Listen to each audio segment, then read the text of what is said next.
Video கேமில் நம்மளை பாடாப்படுத்தின பல விலங்குகள் இருப்பாங்க. பட் சில கதையை கேட்கும்போது நமக்கே வந்து கண்ணில் தண்ணி வந்து கண்ணில் ஜலம் விட்டுருவீங்க.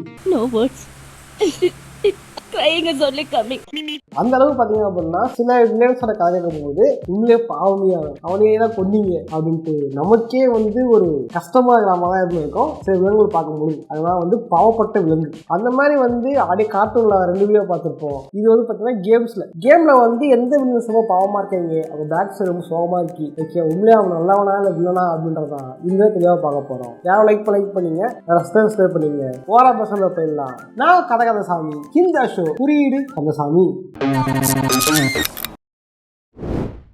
முதல்ல பார்க்க போறது Pagan Min Far Cry 4. Pagan Min actually இந்த கேம்ஸ் போகும்போது பாகன் இருப்பேன், பட் அது பேகன் மைண்ட் பார்த்தீங்க அப்படின்னா ஒரு டிக்டேட்டர், அதாவது அவன் வந்து ஒரு கொடுங்கோலை. பொதுவாக ஃபேரக்ரை கேம்ஸ் எல்லாம் ஒரு வழக்கமாக டெம்ப்ளேட் ஒன்று இருக்கும். என்ன பண்ணால் ஒரு ஹீரோ வந்து சம்மந்தம் இல்லையோ ஒரு ஊருக்கு போய் மாட்டிக்குவார்.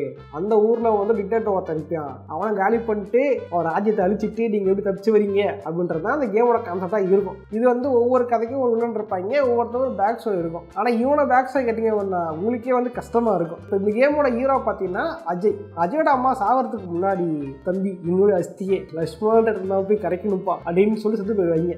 தலைவன் அஸ்தியை எடுத்துக்கிட்டு இந்தியா, நேபாள், திபெத் அந்த பக்கம் இருக்கிற ஒரு ஏரியாவில் வந்து தலைவன் போயிட்டு இருப்பான். அப்படி அந்த இடத்துல டிக்டேட்டர் தான் இந்த பேகன் மைண்ட். எடுத்தவொடனே தலைவன் டிராவல் பண்ண பஸ்ஸில் அங்கே அதிகாரிகளுக்கும் புரட்சி படைக்கும் சண்டை வந்திருக்கும். அப்போ இறங்கி வந்திருப்பான் அந்த பேகன் மைண்ட். எடுத்த உடனே அங்கே இருந்த அதிகாரிக கத்தில குத்தி காலி பண்ணியிருப்பான். நம்மளே டராக பேசிகிட்டு இருப்பான். அவன் நம்மளை அங்கேருந்து கடத்தி அவன் இடத்துக்கு கூட்டு போய் பேசிக்கிட்டு இருப்பான். அங்கே இடத்துல ஒரு புரட்சி படை இருக்கும். இவன் வந்து பயங்கரமான ஆளு, இவரை க்ளோஸ் பண்ண ஹெல்ப் பண்ணுன்னு கேட்பாங்க. தலைவரும் வந்து ஹெல்ப் பண்ணிட்டு இருப்பா. அப்படி பார்க்கும்போது கெட்ட மாதிரி தெரியும், ஆனால் உண்மை அது கிடையவே ஹீரோ இங்கே உருவான்ட்டு ஆல்ரெடி பேகன் பண்ணி தெரியும். அவனை வெல்கம் பண்ண சொல்லி தான் இந்த அதிகாரிகிட்ட சொல்லி அமைச்சிருப்பான். ஆனால் அந்த பரதேசி புரட்சி படை வந்துட்டாங்க அப்படின்ட்டு புரட்சி படை சொல்றேன்ட்டு கன் எடுத்து சுட்டிருப்பான். மாத்தி கீத்தி வந்து ஹீரோ மேலே பட்டது என்ன ஆயிருக்கும் அப்படின்னு தான் கோவப்பட்டிருப்பான் நம்ம பேகன் மேன். இதே மாதிரி இந்த கேம்ல வந்து ஹீரோ என்னதான் தனக்கு எதிராக வேலை செஞ்சாலுமே பல தடவை வந்து ஹீரோ மாட்டிருந்தாலுமே ஒரு தடவை கூட ஹீரோ ட்ரை பண்ணிக்க மாட்டான். இல்லை ஏன் கேம் கடைசியில் கூட அவன் இடத்துக்கு ஹீரோ போயிடும். அப்படி அங்கே கூட துப்பாக்கி சுடுறது பயப்படலாம் இல்லை, அங்கே கொஞ்சம் ஜாலியாக சாக்க வச்சுட்டு இருப்பான். ஹீரோ வந்து உடனே தம்பி வாப்பா தம்பியே 2 ஒரு கை போடுறியா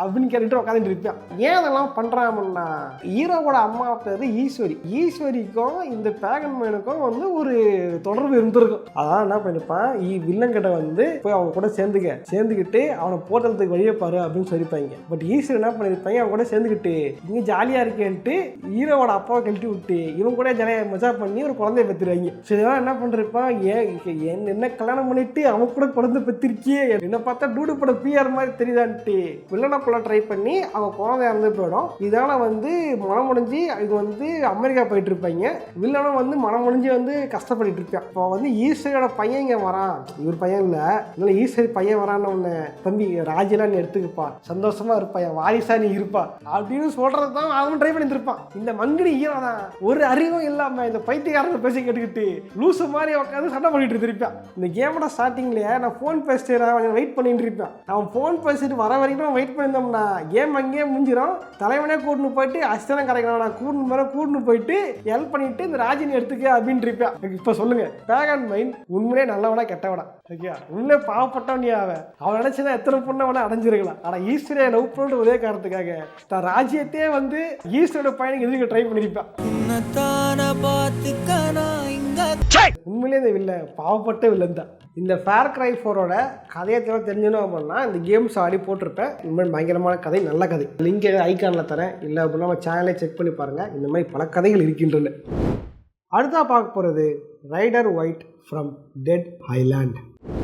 இந்த படம் பற்றி பார்க்கறதுக்கு முன்னாடி இந்த கேமோட கதையை சுருக்கமாக பார்ப்போம். ஏன்னா வந்து இந்த கேமில் சில ஹீரோஸ் இருப்பாங்க, ஒரு ஹோட்டலில் வந்து ஜாலியாக சரக்கு அடிச்சுட்டு பார்ட்டி பண்ணிட்டு இருப்பாங்க. நைட்டு வந்து பம்பு ஓவர் ஆகி ஹேங் ஓவர் ஆகி படுத்துருவாங்க. காலை எழுந்திரிச்சு பார்த்தா நல்லா இருந்த ஹோட்டல் நாரி போயிருக்கும், மொத்தமாக ஜாம்பி அட்டாக் ஆகி நாசமாக போயிருக்கும். அப்போ தான் தெரிய வந்திருக்கும் பாதிக்கப்படுது ஹோட்டல் மட்டும் இல்லை, இந்த ஹோட்டல் இருக்கிற தீவே பார்த்தீங்க அப்படின்னா முழுக்க ஜாம்பி அட்டாக் ஆகிடுச்சு அப்படின்னு தெரிய வரும். கேமோட கிளைமேக்ஸ் என்ன பார்த்தீங்கன்னா ரைடர்னு ஒருத்தன் வந்திருப்பான். அவன் தான் வந்து நம்ம அட்டாக் பண்ணுறாங்க, சண்டை போடுறான். மாதிரி இருக்கும். கடைசியில் அவன் பெரிய ஜாம்பியா மாதிரி ரெசிடென்ட் வில்ல மாதிரி அவனை அட்டாக் பண்ணிட்டு இருப்பான். கேமோட கதையில் பார்க்கும்போது சாதாரண வெளில தான் போல அதை அட்டாக் பண்ண போல நினச்சிட்டு இருப்பீங்க. பட் உண்மை என்ன அப்படின்னு பார்த்தீங்கன்னா இவனுக்கிட்ட ஒரு பேக் ஸ்டோரி ஒன்று இருந்திருக்கும். இந்த தீவு வந்து ஜாம்பி அட்டாக் ஆகிறதுக்கு முன்னாடி பார்ட்டி பண்ணி என்ஜாய் பண்ணுற ஒரு சொகுசு தீவை தான் இருந்திருக்கும். ரைடரோட பொண்டாட்டி வந்து இந்த தீவில் வந்து இருந்து வாழ்ந்துருப்பான். இந்த ஜாம்பி அட்டாக் ஆன உடனே பிரிசனில் மாட்டிக்கிட்டு அப்படின்னு தெரிய வந்திருக்கும். அதான் சொல்லுவாங்க இது கடிப்பட்டுருக்கு, கொஞ்ச நேரம் ஜாம்பியா மாறிடுவா, இங்கே போவாதே அப்படின்னு வாங்க. ஆனால் தலைவன் இவன் ஜாம்பியா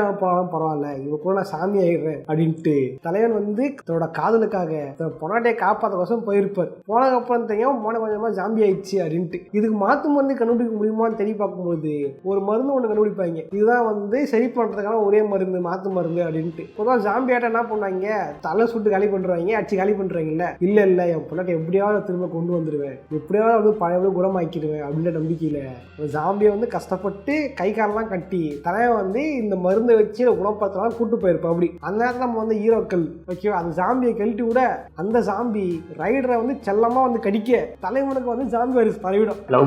லவ் ஃபைட்டு கேள்விப்பட்டிருக்கேன், லவ் பைட்டு போல. இப்போ என்ன ஆகும், தலைவன் ஓகே இந்த மாத்து மருந்து இருக்கு, நம்ம முதல்ல வந்து ஜாம்பியாம சரியாயிடுவோம், அப்புறம் இவனை காப்பாற்றலான்ட்டு அந்த மாத்து மருந்து எடுத்து தான் உடம்புல போட்டுக்குவாரு. அப்பதான் தெரிய வரும் ஜாம்பியை சரி பண்ற மருந்து கிடையாது, அந்த ஜாம்பி வைரஸ் இன்னும் ஏற்றி விடுற மருந்து அப்படின்ட்டு. இதெல்லாம் தலைவன் பெரிய ஜாம்பியா மாறி எல்லாரும் அட்டாக் பண்ணிட்டு செத்து போயிடுவாரு. கடைசியா ஹீரோக்கள்லாம் சேர்ந்து தலைவனும் போட்டுடுறாங்க. அவன் என்ன பண்ணான், நான் பொண்டாட்டை காப்பாற்றி கூட்டு போக நினைச்சான். இது ஒரு குத்தவா? ஹீரோஸ் தான் வந்து வில்லன் தான் ஹீரோ. நாங்கெல்லாம் பார்த்தீங்கன்னா இல்லை ரொம்ப நல்லவங்க, பொண்டாட்டி எப்படியாவது ஒரு காப்பாற்றி கொண்டு வரணும், தான் காதலுக்காக தான் உயிரியா விட்டுருக்காங்க. ரைடர் ஒயிட் உண்மையாக நீ நல்லவையா முடிஞ்சாத ஒரு கதை தனியாக வீடியோ போட்டு ட்ரை பண்ணுறேன். உள்ள பயங்கரமான கதை இது. அடுத்தா பார்க்க போகிறது சோஃபியா லேம்ப்ஸ் ஃப்ரம் பயோஷாக் 2.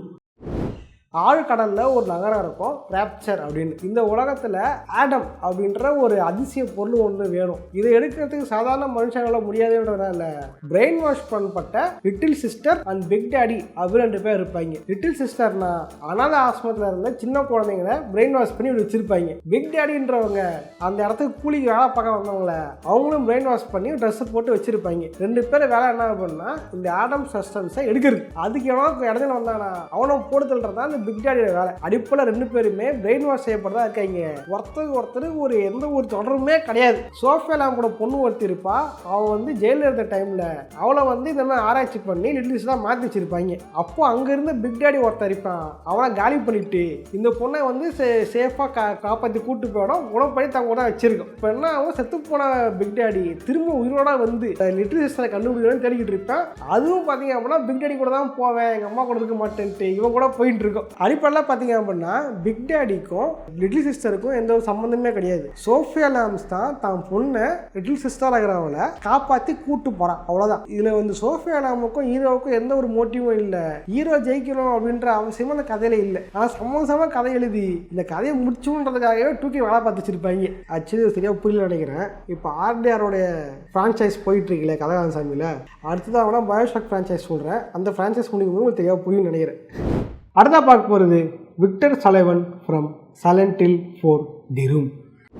இந்த கேமோட ஸ்டார்டிங்கில் பார்த்தீங்கன்னா ஹீரோ தான் அப்பார்ட்மெண்ட் வந்து கண்ணுழிப்பார். அந்த நேரத்தில் வந்து அவரோட மெயின் டோர் க்ளோஸ் ஆகிருக்கும், திறக்கவே முடியாது. அவரோட பாத்ரூமில் பார்த்தீங்கன்னா மிகப்பெரிய ஓட்டம் ஒன்று வந்திருக்கும். அந்த ஓட்டங்கள் வந்து பார்த்தா அவர் வந்து வேற வேல்டுக்கு போயிடுவார். அங்கே வந்து சில மனிதரை சந்திப்பார்.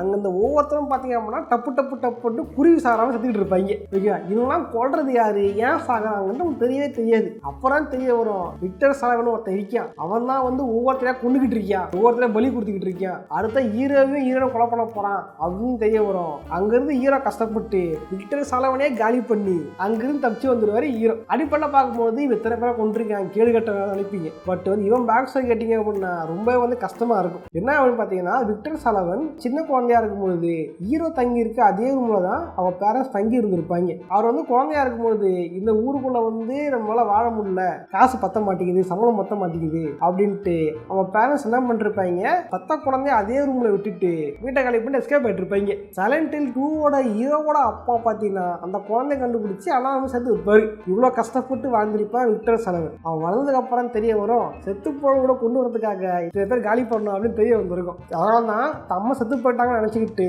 அம்மாவோட பாசத்துக்காக இந்த மாதிரி ஒரு ஆளை பார்த்துருப்பான் விக்டர் சலவன். கொலை பண்ணது எல்லாமே தப்பு, இது எந்த விதத்திலும் மன்னிக்க முடியாத குற்றம். ஆனால் சின்ன வயசுலேருந்து அவனுக்கு ஒரு ட்ரம்மா நடக்காமல் இருந்திருந்தா அவன் இப்படி ஒரு நிலைமைக்கு வந்திருக்க மாட்டான், ஒரு கஷ்டமான சூழலை வாழ்ந்திருக்க மாட்டான், இந்த மாதிரி வந்து பல பேரை கொண்டிருக்க மாட்டான். அந்த அடிப்பில் பார்த்தீங்க அப்படின்னா இவனுமே ஒரு பாவப்பட்ட வில்லன் தான். கொலை பண்ண வரைக்கும் பாவப்பட்டவன், கொலை பண்ணவனே கேடு கட்டவன் மாறிட்டான். அடுத்த கேம் பார்க்கறதுக்கு முன்னாடி this video sponsored by captain K K. அது நான் தான். நான் போட்டுட்டு இருக்கேன் இந்த GTA San Andreas ட்ரெஸ்ஸும் பிடிக்கும்னு நினைக்கிறேன். இதே மாதிரி மொத்தம் 2 வெரைட்டியில் இருக்கு. இந்த ஷர்ட் வேணும் அப்படின்னா கீழே கமெண்ட் பாக்ஸில் இருக்கிற இன்ஸ்டாகிராம் ஐடிக்கு DM பண்ணுங்க. அவங்க வந்து என்னென்ன டிசைன் இருக்கு, என்னென்ன சைஸ்ல இருக்கு, என்ன ப்ரைஸ் அப்படின்ற டீடைல்லாம் சொல்லுவாங்க.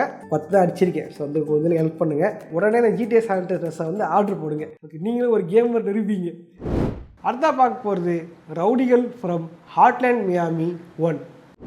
ஹாட்லேண்ட் மியாமி அப்படின்றது ஒரு கல்ட்டு கிளாசிக்கான பயங்கரமான ஒரு கேம். டாப் டவுன் கேம் தான், ஷூட்டிங் கேமு. நீங்கள் போனீங்கன்னா உங்களுக்கு வந்து ஸ்கில் இல்லை அப்படின்னா பட்டு கலைப்பட்டு போயிடுவாங்க. பட் திரும்ப தோக்கிறது மேட்ரு இல்லை, இத்தனை தோல்விக்கு அப்புறம் எப்படிமா ஜெயிக்கணுன்றதான் அந்த கேமோட மேட்ரு. இதில் வந்து ஒரு கதை இருக்குது. அந்த கதை என்ன ஆகும்னா, ஒரு நாள் ஹீரோவுக்கு வந்து ஒரு ஃபோன் கால் வரும். தம்பி இந்த போய் உன ஃப்ரெண்டு சந்தி, அவனை காலி பண்ணு, இல்லைன்னா ஒன்று முடிச்சு விட்டுருவேன் அப்படின்ட்டு ஒரு ஃபோன் கால் வரும். தலைவன் அதனால் என்ன பண்ணுவான், அப்படி அந்த ஃபோன் காலை எடுத்து அவன் சொல்கிறான்லாம் காலி பண்ணிருப்பான். அப்படி ஒவ்வொரு இடமா போவார். அங்கே ஒவ்வொரு ரவுடி கேங் இருப்பாங்க.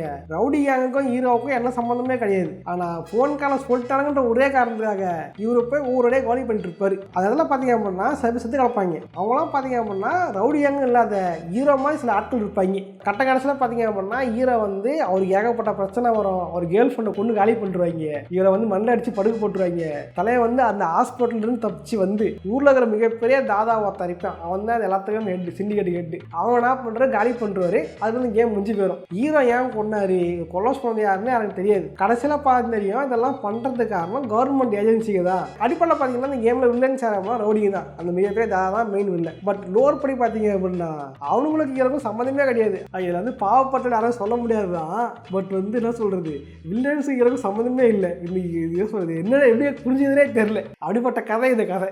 இது வந்து கம்மி தான். இன்னும் வந்து என்னென்ன வில்லன்ஸாக இருக்காங்க, அவங்களாம் வந்து அவங்க டோரில் வந்து அவங்க கெட்டவங்க நல்லவங்களா, உண்மையிலே கேடு கட்டவங்களா, அவங்க பாவமியா அப்படின்ற மாதிரி யாராவது இருந்தாங்க அப்படின்னா காமெண்ட்ஸ் கமெண்ட் பண்ணுங்க. இன்னும் நல்லா போச்சு அப்படின்னா கண்டிப்பாக பார்ட் 2 பண்ணுறேன், அதில் யூஸ் பண்ணுறேன். ஓகே, நிருபத்தை லைக் பண்ணுங்க, ஷேர் பண்ணுங்க.